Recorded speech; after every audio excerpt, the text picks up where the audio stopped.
Hi everyone, I'm Katie with Hillsborough County Communications and Digital Media, here to give you a quick recap of what happened during the Board of County Commissioners' special meeting to address emergency management related to COVID-19 and the local state of emergency on August 27th.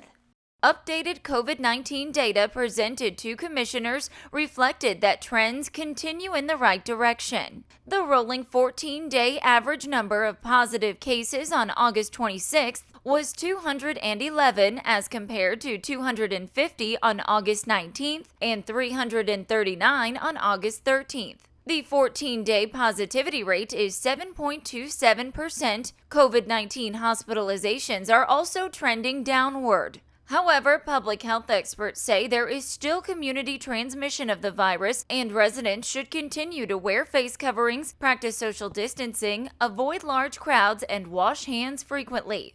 Commissioners also received a presentation from Dr. Douglas Ross, Chief Medical Officer at Advent Health Tampa, on the encouraging use of convalescent plasma and remdesivir in treating COVID-19 patients. To view the presentation, go to the county's YouTube channel and find today's meeting. In other action, commissioners extended the state of local emergency enacted in response to the COVID-19 pandemic. A state of local emergency can be in effect for only 7 days unless extended. The declaration gives the county administrator and emergency managers the ability to quickly take certain actions and provides a path for federal reimbursement of certain expenses. The next BOCC special meeting will be on Thursday, September 3rd at 1:30 p.m. You can watch that meeting live on YouTube or on Facebook.